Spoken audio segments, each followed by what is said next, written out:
All right, it is time for us to get started.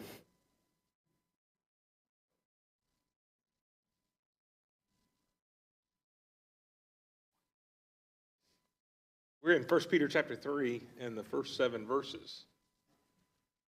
It's interesting that the book didn't have a lot in it, but there's a lot in it. I'm sure we'll have plenty of conversation tonight on these 7 verses. So we'll look forward to that. Sam's my co-teacher tonight. Looking forward to hearing Sam talk a little bit. Excited about that. So let's start off with a prayer. Jonathan, I think you still have a mic hidden down there. Let's ask you to lead us in prayer. God and our Father in heaven, as we come together this evening to study from your word and to be together, we're so grateful to be in your presence. And we pray that you will be with Sam and Terry tonight as they lead our discussion and with us as we strive to learn from your word, and pray that you open our hearts and open our minds and help us to understand. In Christ's name we pray. Amen. Amen. All right, so what's the main point of these 7 verses? This should be a little easier than normal, hopefully, but what's the main point, do you think? Don't be afraid to raise your hand and speak. Joe and Karen are out of town, so there's one of my commenters gone. Looks like Scott's working or out of town. There's another commenter gone, so we're down to just a few of you, Eric and Jonathan. And I hope there's a mic over near Charlie. He needs one. So, what we got? Jonathan, what you got? So, the main focus of it is the relationship of the wife to her husband. Okay. I think in a broader context, when you look at it, it's really authority. We're all submissive to someone as an authority. Specifically in this passage, wives to husbands. Okay. Anybody else? Eric, do you have any thoughts about it? Hold on, let me find you. Okay, there you go. Now you're good. You know, we have hope Okay. and the sanctification of Christ through Christ. We have something to look forward to. Okay. It's interesting. Sam, what'd you get, by the way? Well, Before I move on. before we get too deep in that, I would say always take your wife's advice and don't shave your beard. Yeah.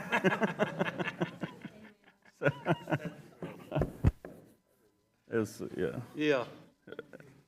But I went back to and looked at the verse 1 there when it said likewise and kind of got a little context from that and went back into 1 Peter chapter 2 where he was talking to the exiles and telling them, you know, how they should live their lives where the world sees their good deeds and glorifying God for what they're doing in verse 12. And then in verse 13, he told them to yield every human authority. 17, he said, honor everyone. And then 18, he said, yield to our masters who are over us. So I think the theme there is Peter telling that wives should yield also, be subject to their husband in the same manner as what they were talking about in chapter 2. Yeah, it's interesting that when we get to the idea of submission in this section, being subjection, we'll talk about that term. It's interesting when we think about submission in our modern culture. That's kind of a buzzword that has a negative reaction to it. And it specifically seems to be that we sometimes focus on submission from one side only, which is women to their husbands. One of the interesting places besides this, Ephesians 5:22 starts off with, wives, submit to your own husbands as to the Lord. But verse 21, right before that in Ephesians 5, says, submitting to one another out of reverence for Christ. And it's interesting, we overlook this idea in verse 21 that we're all supposed to submit to one another. And then there's this submission in verse 22 of wives to their husbands. And then there's children to their parents in chapter 6 and verse 1. And then chapter 6 and verse 5, there's slaves to their masters, similar to here in 1 Peter chapter 2 before this. And in both texts, by the way, and in Ephesians 5 and in 1 Peter, the pattern of this submission is really Jesus. Wives, submit to your husbands, Ephesians 5, as to the Lord. Work to the master for your master as you work for the Lord. And back in chapter 2, that same idea is in there. Being mindful of God. Suffering because Christ suffered, and that's connected to the submission or subjection. So you see this kind of same parallel. There's a lot of similarities in this section. When I sit down with a couple that's about to be married, when Duane and I do that, we always end up in Ephesians 5 and 1 Peter 3. Those are two main texts of our time together because of so much that's said there. I do think the likewise is the same kind of subjection that is God-focused, from the subjection to the authorities and the subjection to your masters. Those are all done to glorify God. Why would a wife be subject to her own husband? Well, likewise, to glorify God. That's why. And so I think it's really important to see that likewise. And by the way, the likewise is in verse 7 for husbands too. It's not just for women. So I think that's important to kind of keep in mind as well. So there's really two sections here.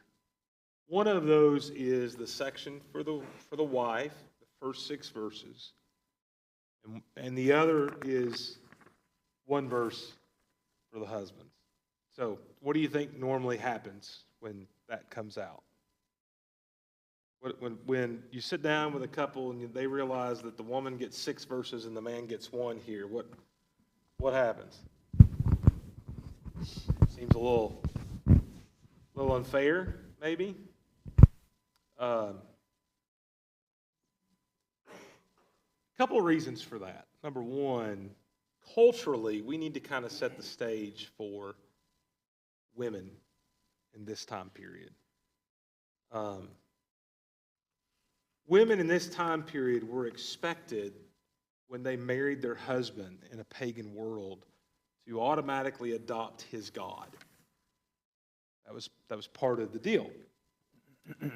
And if you did not worship your husband's God, that was seen as a form of rebellion.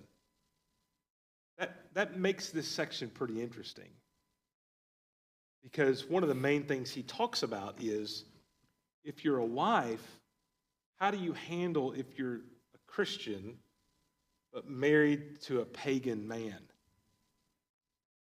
And so it's interesting to kind of set that stage. And so as these new wives find their freedom in Christ, which has been a theme in 1 Peter, and they find this new freedom, they also have a challenge of how do they balance this new freedom in Christ and this new life with the relationships and the obligations they have within those relationships.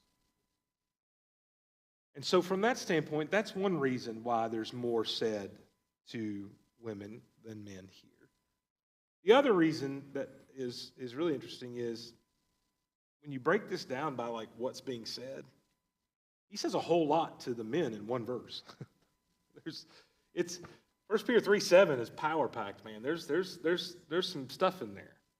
So it's important not to think that, they just get off pretty easy. We need a mic over to Jane. I'm going to share a quote with you from a guy named Warren Wiersbe. He said, "A strange situation exists in society today. We have more readily available information about sex and marriage than ever before, yet we have more marital problems and divorces." You think about it, it's true. We have more knowledge and more understanding than we've ever had. And it's not helped us a bit.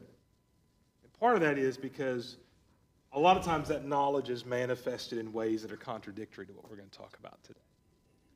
Jane? To me, using the in the same way, he's repeating exactly what he's told the women, but in the same way, the men are expected to honor their wives, because that's what he's talking about, is honoring your husband. Yeah. And so It's different, though. I think the likewise are in the same way in verse 1 and verse 7. Do you need a mic, Charlie? Charlie needs a mic. I think the likewise, I told you we just need one over there. Likewise are in the same way, depending on your translation. I view that as really referring to chapter 2 in the end. As you use God as the foundational kind of focus for your submission as a slave, your submission to government, you perform these things with the same foundational focus of Jesus and God. because the instruction he gives are different for the two different parties. By the way, if you go to Ephesians 5, it's also flip-flop. There's a lot more verses to the man than there are to the woman. So it's interesting when you think about that. Charlie? Well, I would contend that a good Christian woman has been under attack, at least for the last 100 years. We've watched as our society changes and moves in another direction. And women, until, say, 100 years ago, had very little say-so at all. And now we're bombarded, and I'm not saying that in a negative way, but with all of the rights involving all kinds of people. So the Christian woman today trying to live her Christian life is going to come under the criticism of 3/4 of the world. It's not the way that they're running away from that type of thing. They're selling Yeah. the American woman today is what they're doing. It's interesting, though, to point out here that what Peter's doing is actually elevating the woman in this text to more equality with her man. That's one of the interesting things in this text is he's saying she has the freedom and liberty to choose who she worships. And that the man, as we get to verse 7, should honor her and see her as an equal heir. There's some equality in this text. For all the kind of heartburn our society has about the Bible and their discussion of men and women, this text has a lot of equality in it. Here's one of the funny things about this too, and we'll talk about this more. These instructions are not given because one gender is inferior to the other. These instructions are given for one reason and one reason alone. Does anybody know what that is? Or have a thought about what that could be?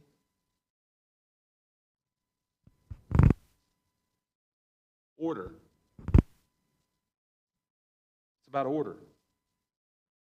Without some kind of hierarchy or order within humankind, chaos will exist. This is a way of preventing chaos in the home. That's all it is. And it's not about inferiority. Now, our culture around us wants to make it that to make us look bad. Okay? Well, one of the things that's missing from our culture is order. And that's one of the problems today. So two things, and then we'll dive in. Two overall points from this section, all 7 verses. One of those is, the aim of these verses is to show a husband and wife how to get along in a way that not only is cooperative, that provides happiness. And then secondly, the larger aim is to allow them to be able to pray effectively together. That's how the section ends. So your prayers be not hindered. That's a major focus here. And we'll talk about some different ways to look at that. So let's get into this. What's the wife's subjection to her husband? What is subjection, first off? Sam, I'm sure you probably looked that up. What's subjection? Be honest, I didn't look that Oh, up. okay. So, sorry. You looked up likewise. I just Yeah. figured you did. Look, it's a military term. So it's something Garrett back there is used to in the military. It just means to place under rank. Why does the military have different ranks? Order, right? To provide order. And it's the same thing here. Whenever you think of subjection, that's a military term. Submission is the idea of acknowledging someone who has authority over you and following that leadership. That's what submission is. So they're a little bit different, but very, very similar. And we view them as synonyms and interchangeable. So, in verse 1, what is this subjection going to do? Her subjection to her husband. What's it going to lead to or cause? That was one of our questions. I don't know if you have any thoughts on that, Sam, there in verse 1. I think it's calling for a different behavior, because lifestyle evangelism is not just outside the home, but it's inside as well. So the scenario here is with the wife with a disobedient husband. She's going to win him over by her conduct, not her words. Yeah, absolutely. This subjection leads to conversion of an unbelieving husband. I think there's a principle here, by the way, that can be lifted out of the context here and an application made, and Sam used a great term. He said lifestyle evangelism. What do you mean by that, Sam? Well, I mean, it's just that's who you are. That's who you're defined by. You're an evangelist. We're all evangelists, putting out there into the world that we serve Christ alone and being that example of who He is. Yeah. And it's just a change of behavior, right? It's just a change of conduct. Sam's a great example of that. I'll pick on him a little bit, but Sam shared his story with a lot of us. Sam's conduct, personality, behavior, what's important, his priorities, all of that is radically different than who Sam was 20 years ago. Amen. Right? And there are people that know Sam from back then that may look now and go, what happened? Right? And that's the best sermon you could ever preach is not preaching, it's the way you live. My daughter, several months ago, we were talking about evangelism, and it was funny because, she's had some success in that area with her best friend, and she said to me one night, she said, Dad, evangelism is not as hard as we make it. Of course, I think that's funny because here, for 20 plus years, I've tried to figure out how to get people to do this, and here's the 18-year-old at the time going, this isn't that hard at all, right? And her point was, and I said, well, what do you mean? She said, if you'll just live the right way, people will ask you why you're different. And she's like, we think it's something that, I've got to go do this, and I go. She goes, but at the end of the day, if you'll just live the right way around your friends, they'll notice it. And if they want that, they're going to ask you why it's different. Now, we have to be ready, by the way, when those questions come, to answer the questions of why we're different. We have to be able to say why we're different. But I love that description of lifestyle evangelism. That's key. Now, by the way, that doesn't lessen the idea of going out and talking to people and doing other things. But if you do those things and you don't have the foundation of the lifestyle evangelism, you're changed and people can see that, those other things won't work. Just won't work, won't be effective. Because you're not genuine. You're not authentic. Okay? Which, by the way, is why it's so important we're not hypocrites. It's why we're so important that we act like who we say we are on Sunday morning. We act that way the rest of the week. That's why that's so important. Yeah, first, I apologize. I'd given you my opinion on the first chapter. So, I kinda knew that. yeah, I know. You're like, what's he talking about? Yeah. But there's a lot written, and specific, and one a bit more, and it may just be in our culture, we see the man over the woman as a bad thing. Yeah. As just the misogynistic bad thing. Maybe not so in God's eyes. We have to remember that as well, because in 1 Timothy we get a little bit more of a direct response from. It says, man was here first, and man wasn't the one deceived. And if you think back through the Old Testament, a lot of there were always a lot of issues where the woman, I don't want to say manipulated the man, but look at Sarah and Abraham with the birth of Ishmael. Look at Rebecca and with Isaac, and just on and on. There are situations where we read about again and again where there's a lot of manipulation by a woman to a man, and at the same time, a lot of bad stories about men in the Bible doing some things on their own. Yeah, I was going to say, Abraham tells Sarah to lie in their relationship. That's right. It's just a mess. That's right. So, but you just wonder if some of that falls into line, and we don't like necessarily hearing that because Adam too failed in the garden as well. But the reason we're given for the response in 1 Timothy was there was a total beguilement there, and that's why Paul says he doesn't allow a woman to do that in the church. I think we are a little misogynistic, and I'll say, you kind of mentioned it, but If Adam had done the job he was supposed to, Eve would not have sinned. Part of the problem in the garden is Adam fails as the leader of his home. And one of the consequences is he's forced to take on that leadership he should have taken on, and she's forced to take on the subjection she didn't take on. And they're both given consequences that are equal to the problem. We don't normally see the leadership man's given in that role as a consequence, but it is. The other thing I'll say is about women and men in the Old Testament. If you just break down the ratios and look at the stories of the Old Testament, the women are far superior to the men. Because we think about Deborah, and we think about even Michael stands up to David. And right, I'm not saying all of them, but yeah, Jezebel's bad, but so's Ahab and every other king of the northern tribe, right? You see a lot of women, though, who are the heroes when men are not. And it's interesting to kind of see that.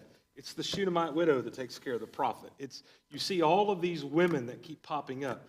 And it's almost as if God is saying throughout there, pointing out that man is still failing to stand up and lead. That's one of my big problems, one of the big issues like with Hebrews 11. You know, Barak's mentioned in Hebrews 11, but he's a terrible leader. He won't even go to war unless a woman goes with him. And that's not God's plan, right? And it's not Deborah's fault that there's no man that will lead. So it's just one of those things where, yeah, there's stories like Rachel, but Rachel, there's also the story of Leah. Leah's the hero of that story. That whole story, Leah's the hero. I mean, here she's this abused, cast-off sister who quietly does her job and yearns for her husband's attention. Hannah, Esther. The women in the Old Testament outshine the men at the end of the day. And it's really interesting when you start seeing it that way. Jonathan? In a lot of those examples, you see this that we're talking about, this passage. Right. The women having that influence and positive influence over the man, even though they may be in subjection to them in a number of ways, they still have that influence. So that positive influence, when we talk about evangelism, whatever it is, our position in society doesn't matter. Yeah, and that's a hard thing I get that this is all difficult to grasp and all of that, but it's just important to kind of see that all those stories are kind of broken individuals to show man's brokenness. That's what really we're seeing there. And we get here, and part of what he's saying is, yeah, you're given freedom from this bondage. You're liberated, but here's how you live that way. That's what you tied to at the beginning with the likewise. So here's this woman who, in the pagan culture she's in, her job is to worship her husband's God. And she's not going to do that. So how do you win him over? I've heard stories, you've heard stories like the stories of the lady who played sermons as loud as she could at the house all the time, so maybe her unbelieving husband would hear something and that kind of stuff. And I think what's interesting here is this passage says that if your husband's not acting right, believing, if he's not a good husband, you don't convert him by nagging him. You don't win him over by hiding verses in his lunchbox or, downloading podcasts to his phone without his knowledge. That's not how you do this. You do this in verse 2 with respectful and pure conduct. Another word for respectful there is reverent, by the way. Some translations will say reverent. Reverent. Now, when we think about reverent, what do we think about? Who do we offer reverence to? God. Well, how do you offer reverence to your husband? What do you think the answer to that is? What? Respect? I think you offer reverence in this passage by offering reverence to God. You cannot, here's the key, you cannot be the kind of woman mentioned in these first 6 verses unless you have the right relationship with God. That's the foundation. That's where the likewise comes into play. Likewise, just like God is your foundation for how you subject yourself to the government, how you subject yourself to employers, and God and Jesus is the foundation for all these things, likewise, your reverence and your purity, it's built on God first. Then that's given over to your husband. All of the subjection passages in Ephesians 5 and 6 and here show us that our subjection to anything is based first and foremost on the subjection that we offer to God. That's the challenge. And when we get that upside down, that's where we fail in that sense. Charlie needs a mic, guys, if you don't mind. So that's important to kind of see in that sense. Charlie? This is really an interesting part of it. And, you know, when I came into her life, however many years ago it was, that family to me was absolutely amazing. And it demonstrates what a husband who has authority over his wife and a wife who submits to her husband and the children who mind their mother and daddy and the whole 9 yards of it. I've never seen anything remotely like that. And I don't see that very often anywhere else. Yeah. And I use that as an example of what the idea that we have that if some woman is under submission, then she just must be mistreated. And it's not that kind of submission. Jay Johnson would have never hurt his wife or done. It's interesting to me that this is what all families need, but we don't practice it. I think it's important. I didn't learn that till I was 78. So any of y'all young folks out there, don't. I'm gonna say also too. Just Terry brought up, you know, my past and everything. You know, obviously God's number one, and He's the reason that the change happened with me. But she's not in here, so I can't embarrass her. But it's also, I mean, she was a new Christian too when all this stuff happened years ago, and I don't know where she got it from, but there was something that changed in her like almost immediately that helped her see something in me that I didn't ever see in myself. That I don't know what it was. I mean, I can only say it was God, but you know, it was God first, and then a great woman to start her life as a new Christian over again, basically to work on me as a terrible person, and it worked. But it was just, you know, she didn't come from a household that had her dad wasn't, you know, the head of the house. Her mom was.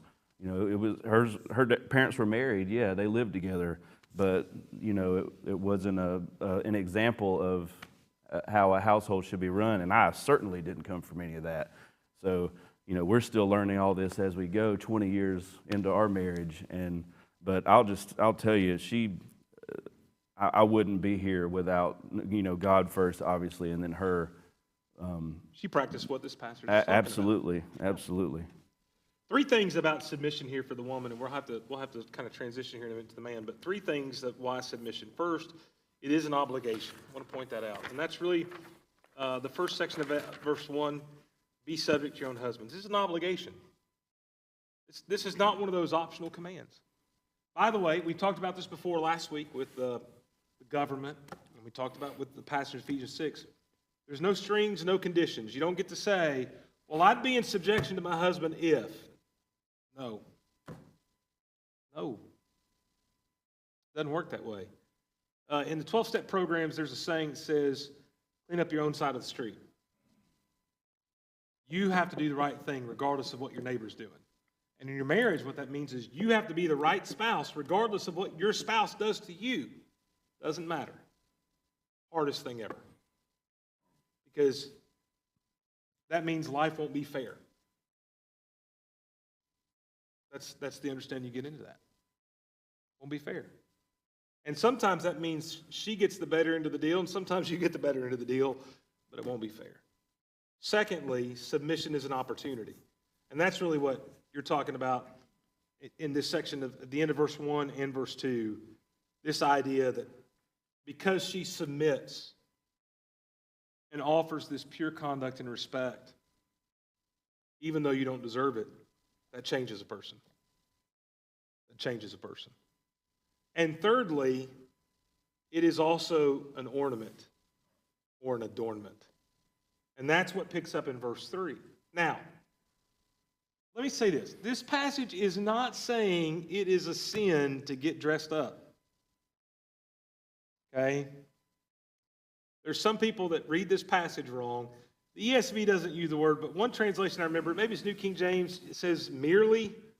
Don't let your adorning merely be external. And I like that word merely in there because it means that's not your focus. And by the way, in this culture, we don't have time to dive into this as much, but that's another part of this culture. The fine jewelry, the hair, all was a reflection on your husband. Your external beauty was something that was placed, you were a piece of property essentially, and your external beauty was something that was a reflection of your husband, and that was where the emphasis was placed on. Because largely you weren't allowed to have any internal thought or value in that sense, okay? And that's hard for us to kind of understand because we have been in a more Western, modern kind of culture. We emphasize intellectual equality for all. And so that's a little different here. So he's not forbidding the wearing of jewelry or apparel. We certainly know he's not forbidding the wearing of apparel. That would be bad, right? So we know it's not that. It's not even fine apparel. This idea here is not really the wearing, but it's the idea of putting around. It's the idea in the language of a gaudy display. It's the idea that that's what you emphasize. And I think we've all seen people that that's what they emphasize. I mean, that's what social media is full of. The influencers out there, the majority of them, it's all about what they wear. It's all about clothing. It's all about looks. It's all about their hair and their makeup and all of that kind of stuff. And he's not saying it's bad to look nice. In fact, I think there's an implication here that you should try to look nice for your husband. But what is the most important thing here in this text? What is he emphasizing above that? Your spiritual, you're the person you are, your character, the imperishable beauty of a gentle, quiet spirit, which in God's sight is very precious, the hidden person of the heart. I think, is it in Timothy or Titus, where I get those confused with the talking about modest apparel, and it talks about being dressed with godliness. That's the idea here, being dressed with godliness. Which is very, very important, I think. And so that's tied to your submission, by the way. Your ability to be spiritually the right person is more important than being physically the right person in this context. Any thoughts about that there in those verses 3 and 4? I know you got some notes there, Sam. I saw it as just a shift in focus. It's a different focus. You're not focused on the externals only, but you're focused on your heart, which is very valuable to God, obviously, and then having the character of quietness and gentleness, which is precious to God. I looked up gentleness in the Greek is krautis. I think that's the way he's pronounced that. Just say in the Greek. I never pronounce those words. Don't mess it up. It is described as strength under control. Yep. And I really like the way that is said. And Jesus used the same trait in Matthew 11, verse 29. It's often translated meekness. Yeah. Yep. Absolutely. Yep. Any other comments, thoughts, questions about any of that, verses 3 and 4? Who's the example of all of this, by the way? Sarah. There's the one that's promoted as an example. This calling him Lord, let's talk about that for a moment, because, listen, every young guy, when he gets married, wants to pull this out and remind his wife she has to call him Lord, which, by the way, is just stupid. But I think a commentator put this well. It's not saying that she should call him Lord, but she should, in a sense, respect him as her Lord. Now, in the context here, remember, this is women this is women of believing husbands and women of unbelieving husbands. But especially for the women of unbelieving husbands, I want you to think about how difficult this was. Here's you got a husband who's probably mad that you're not bowing down to some other god. And Peter's saying, you just be the right kind of person, and you still let him be your Lord and treat him as such. Even though you don't serve the same God. That was going to be tough. And I don't think we understand the cultural implications, because in marriages today, we have a lot more kind of liberty in our marriages, freedom, than, especially from the female side, than they did back then. But in this text, he's lifting women up. Is what he's doing, which is pretty important. And the key to this is, at the end of this section, if you do good and do not fear anything that is frightening. That's how you follow Sarah. You do good and don't fear anything that's frightening. What'd you get from there? Peter's not saying that, wives must call their husbands Lord. He wants us to learn from the example of Sarah calling Abraham Lord, and that is her being very respectful. Took her a while to him, get there, by the way. And it was, to Eric's point earlier, he was right. I mean, Sarah wasn't always a great example, right? She struggled, like you said, it wasn't an unusual expression in their culture either. Yeah. They said it all the time. And I think I've heard people getting upset about Jesus in John chapter 2 calling his mom woman. Yeah. But he's using the same, he's being respectful towards her. That was just a custom of their day. Yeah. I think it goes kind of to the order that you were talking about, and isn't it in Corinthians 11, it talks about the head covering. Yes. And the head of the man is Jesus, and to not have your head covered as a woman, you would your master is your husband, if I understand that correctly. And there's that order is repeated Yeah, again. when she's praying or prophesying, she put the covering on to show she was still in subjection to her husband. That's my understanding. That's a heady text, but that's my understanding of the text there. But yes, there is this kind of hierarchy laid out where it's, Father, Jesus, man, woman. There's a hierarchy. There's an order put into place. And so that is there in 1 Corinthians chapter 11 for sure. We got about 7 minutes to talk about verse 7. It's probably not enough time. Let's try to get into this. The likewise is the same foundational thing as we've said. I think there's 4 things here to point out. Responsibilities husbands have towards their wives. By the way, we don't normally make this connection, but these husbands could have unbelieving wives too. That's another possibility here that we don't understand. And part of it is, the reason that's not pointed out is because it wouldn't have the same cultural impact than the woman with an unbelieving husband. So the 4 things are, first, the idea of live with your wives. What does it mean to live with your wives? I mean, there's a sense where, this is where a high school kid would go, well, if you live in the same house, that's done, right? Unity? Well within unity? Okay. The idea here is a dwelling, not just a living, but a dwelling and a dwelling down. I think this idea of living with your wife really points to the idea of companionship that we see in Genesis 2. The whole reason that we have husbands and wives is companionship. What did you think about that idea there, Sam, in verse 7? The idea of living with your wives. Or did you look at that at all? I didn't look at that. I went on a little bit past that. Yeah. So that's the second one. The according to knowledge or with understanding. What does that mean? It's understanding that, the text doesn't say that they are the weaker vessel, but right. the woman is not weaker spiritually, but it is saying that we treat them as they are, as a prized and valuable possession. She's not just a common vessel, or she's delicate and fragile, and you treat her as such. Yep. Let me get to understanding. We'll talk about the vessel. Let me say this about understanding. This means that you have a deep, intimate understanding and knowledge of your wife that nobody else does. Should have. There's also some things here, in a very generic sense. I think Kendall's heard this before because I did her wedding, so she's been through some of this. In a very generic sense, there's also this. Men and women are very different. Extremely different, right?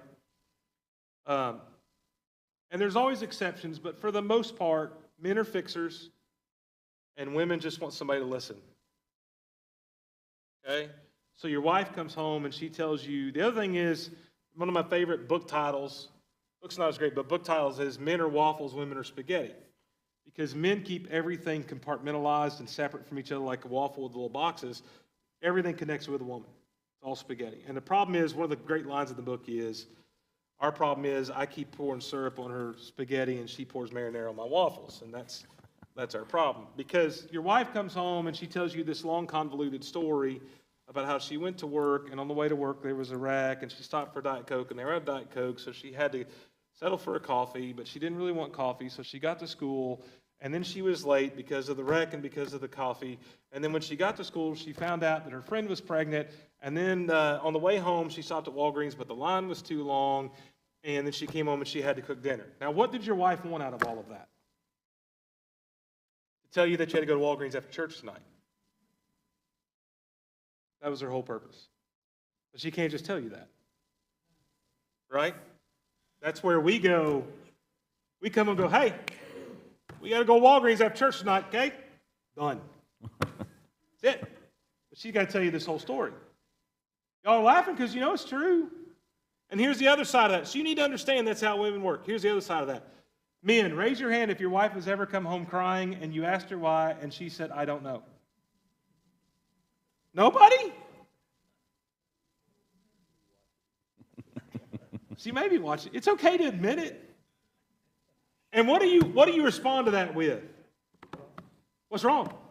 And she says, I don't know. And you say, what's wrong? And she says, I don't know. And you say, what do you mean you don't know? Right? Because why do you want to know, men? So you can fix it. Because I'm going to fix it, because I'm the knight in shining armor. Let me let you in a little secret that I learned after about 10 years of marriage. She really doesn't know why she's crying. And in that moment, all she wants you to do is put your arm around her and tell her it's going to be okay. And not fix it. I don't have time to show it. When you have a chance, go to YouTube and look up It's Not About the Nail. If you've not seen that, that'll answer all your questions. It's not about the nail. Okay? And when I talk to young men, when I talk to Jason, and I talk about this text, I tell them, don't I, Kendall?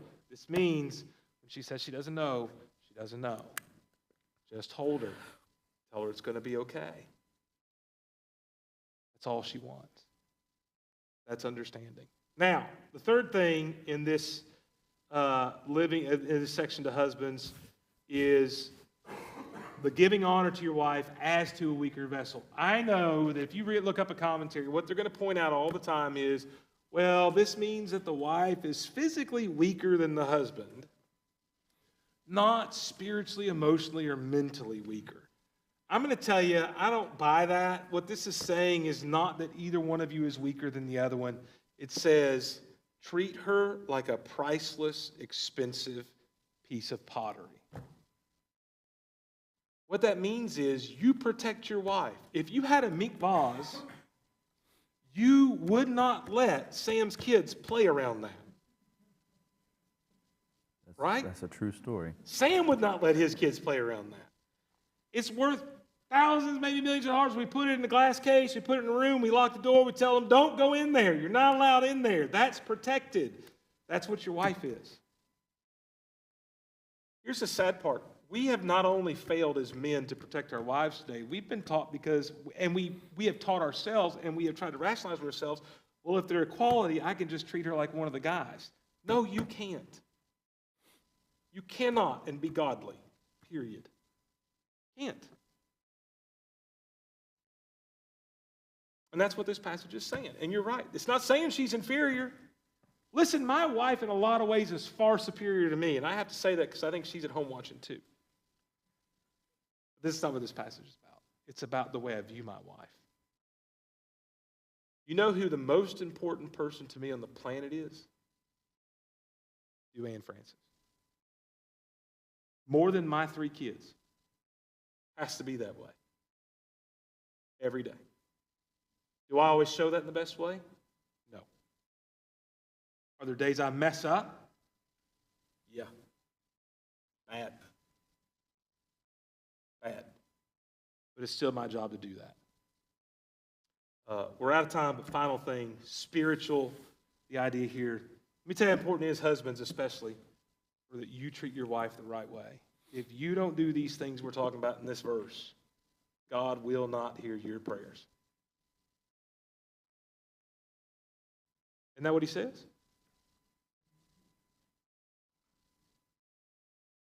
That your prayers be not hindered.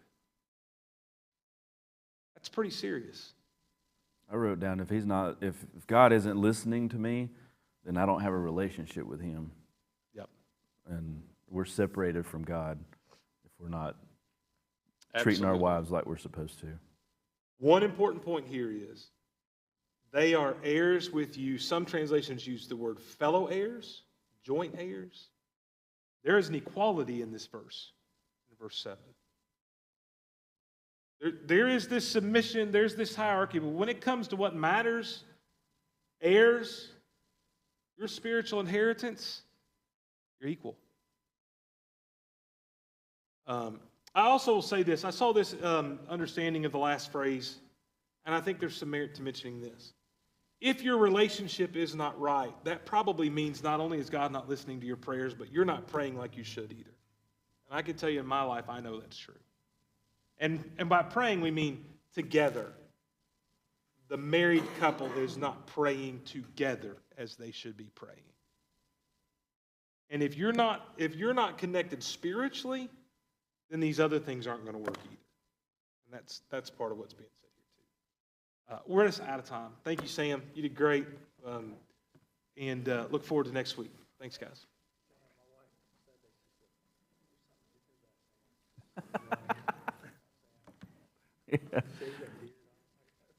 Yeah. I think his family